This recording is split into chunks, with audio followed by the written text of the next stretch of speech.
시청자 여러분 안녕하십니까? 뉴스 빠박이 바로 시작하겠습니다. 윤석열 대통령이 해냈습니다. 연일 역대급 무력 도발을 이어가고 있는 백두대지 김정은이의 간담을 서늘케 하는 승부수를 던진 겁니다. 북한은 오늘 오전 대륙간 탄도미사일까지 발사하는 도발을 감행했으나 실패했고, 이어서 단거리 탄도미사일 2발을 발사하는 등 도발을 이어갔습니다. 이에 윤석열 대통령은 한미연합 대규모 공중훈련인 비질런트 스톰 훈련 기간을 연장하는 결단을 내렸습니다. 이는 북한의 무더기 미사일 도발에 물러서지 않고 강력 대응하겠다는 의지를 보인 것으로 해석이 됩니다. 한미 양국은 지난달 초 북한이 중거리 탄도미사일 도발을 감행하자 동해상에서 한미연합훈련을 마치고 일본 기지로 돌아가던 미 항공모함의 한반도 회항을 결정한 적도 있습니다. 훈련을 마친 미 항모의 회항은 이때가 처음이었는데, 이번 대규모 공중훈련 연장도 매우 이례적으로 회항과 같은 군사적 맥락에서 이뤄진 겁니다. 비질런트 스톰은 이 북한군 서열 1위와 외무성 등이 잇따라 공개 비난할 정도로 예민한 반응을 보인 훈련입니다. 북한군 서열 1위 박정천 북한 노동당 중앙군사위 부위원장은 비질런트 스톰의 규모와 명칭을 1991년 걸프전 때 데저트 스톰 작전과 비교하며 북한을 겨냥한 침략적이고 도발적인 군사훈련이라면서 대단히 재미없는 징조라고 말했습니다. 그러면서 끔찍한 대가를 거론하기도 했는데, 모두 잘 아시겠지만 박정천이가 거론한 데저트 스톰 작전은 이라크 후세인 정권을 몰락시켰고 후세인이의 죽음을 불러온 작전입니다. 북한이 이렇게 반응하는 것은 비질런트 스톰이 그만큼 북한의 급소를 찌르는 훈련이기 때문입니다. 기본적으로 이 북한의 군사도발을 억제하는 방어적인 목적의 훈련이지만, 북한의 위협이 현실화되면 선제적으로 김정은이의 모가지를 따는 작전도 포함이 되어 있습니다. 이번 비질런트 스톰에는 우리 공군의 최첨단 전투기와 세계 최고 수준의 미군 전략자산이 총출동하는 총 240여 대가 참여하는 대규모 훈련입니다. 당초 이달 4일까지 닷새간 출동 횟수도 무려 1,600회로 역대 최대 규모입니다. 훈련에는 공중전을 통해서 북한 전투기들을 3일 이내에 괴멸시키고 700개 이상의 주요 표적을 타격하는 내용도 포함되어 있으며, 주요 표적에는 북핵 미사일 기지는 물론이고 공군기지, 미사일 잠수함 기지, 주석궁, 지휘소, 주요 군수공장 등이 포함되어 있습니다.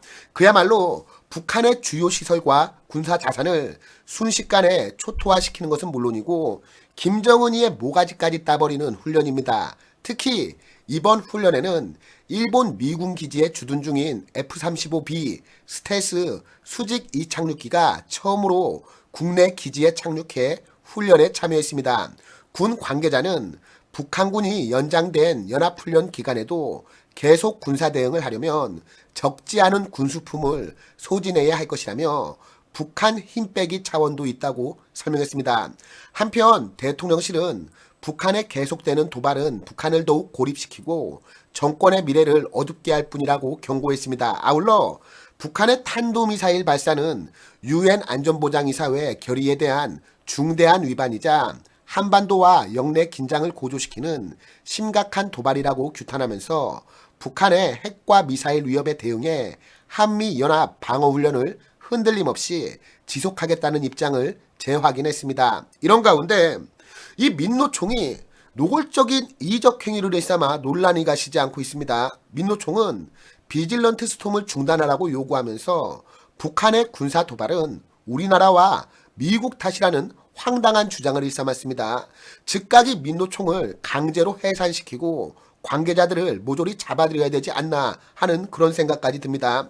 민노총은 오늘 성명을 통해서 이태원 참사로 인해 온 나라가 슬픔에 잠겨있는 와중에도 한미 당국은 선제 타격 전쟁 연습인 한미합동 군사훈련 비질런트 스톰을 강행했다며 한미 당국을 성토했습니다. 앞서도 말씀을 드렸지만 이 비질런트 스톰은 한국과 미국이 상호 운용 능력과 전투 효율성을 높이기 위해서 2015년부터 실시해온 대규모 연합 공중훈련입니다. 이 비질런트 스톰이 시작되자 북한은 지난 2일 단거리 탄도미사일과 지대공 미사일 25발을 연달아 발사하면서 유례 없이 공격적인 반응을 보였습니다. 하루 발사한 양으로는 역대 최대이며 이 중 한 발은 속초에서 불과 57km 떨어진 동해에 떨어지기도 했습니다. 오늘 오전에도 동해상으로 탄도미사일 2발을 추가 발사했습니다. 이에 맞서서 한국과 미국 공군은 이 비질런트 스톰 기간 훈련 기간을 연장하기로 결정을 했는데 이 모든 게 다 우리 국민의 생명과 안전을 지키기 위함이고 그리고 무엇보다 전쟁을 막기 위한 것 아니겠습니까? 그런데 이런 가운데 이 민노총이 북한을 편드는 이따위 주장을 하고 나선 겁니다. 민노총은 지금 한반도 전쟁 위기의 사태를 만든 장본인은 1차적으로 미국과 미국의 대북 적대 정책에 동조하고 있는 윤석열 정권이라며 2018년 싱가포르 북미 정상회담과 2019년 판문점 북미 회동에서 당시 트럼프 미국 대통령은 한미 연합 군사 연습 훈련을 중단하겠다고 약속했으나 이를 지키지 않았고 북미 관계는 다시 악화가 되었다고 주장을 했습니다. 이어서 이태원에서 156명의 시민이 희생된 참사로 인해서 온 사회가 충격에 빠져 있는 지금 정부는 참사의 수습과 대책 마련에 집중해야 함에도 비질런트 스톰을 강행했다며 지금의 상황을 멈출 방법은 오직 한미일 연합훈련을 중단하는 것이라고 덧붙였습니다. 이 인간들 과연 제정신인가 싶은 이런 생각이 드는데 사실 그간 민주노총이 한미동맹 파기 등을 주장하는 등 이적 행위로 보이는 정치적 행보를 보여온 것은 하루 이틀 일이 아닙니다. 새삼스러운 일이 아니라는 겁니다. 하지만 이자들이 이태원 참사 등이 겹친 상황에서 북한의 역대급 무력 도발이 이어지는데 이태원 참사까지 끌어들이며 북한을 비호하고 우리 정부와 동맹을 욕하는 저런 행태 우리가 용납해서야 되겠습니까? 제가 봤을 때는 아무리 봐도 명백한 여적 행위로 보입니다. 한 노동계 관계자는 전 국민이 애도 중인 데다가 여야를 불문하고 북한을 규탄하고 있는 상황이다. 노동자를 대변하고 근로조건을 향상하는 것이 1차적 목표인 노동조합이 이런 상황에서 공식적으로 이런 내용의 성명을 내는 것은 불필요한 고립을 자초할 수 있다고 우려했습니다. 지금 안보 위협이 어느 정도 심각하냐면 제가 솔직히 말씀드렸고 진심인지 아닌지는 모르겠습니다만 일단 민주당의 이재명이까지 북한의 도발을 규탄하고 정의당까지 무력으로는 평화를 못 지킨다며 북한의 미사일 도발을 규탄하고 있는데 지금 이 시국에 이 민노총이 북한을 편들고 우리 정부를 비난한 겁니다. 이 인간들 하는 짓들을 보면 만약 전쟁이 발발하면 총뿌리를 거꾸로 돌리고 우리 국민들을 향할까 그것이 우려됩니다. 제가 봤을 때는 당장 관계자들을 모조리 잡아들인 후에 북한과의 관계에 대해서 거꾸로 매달아 놓고 조사를 해봐야 할 것 같다는 생각까지 드는데 저희 시청자분들께서는 이런 민노총에 대해서 어떻게 생각하십니까? 모두 가지고 계신 의견 댓글을 통해 남겨주시면 감사하겠습니다. 그럼 오늘 뉴스 빠박이는 이쯤에서 마치도록 하겠습니다. 함께 해주신 시청자 여러분 모두 감사합니다.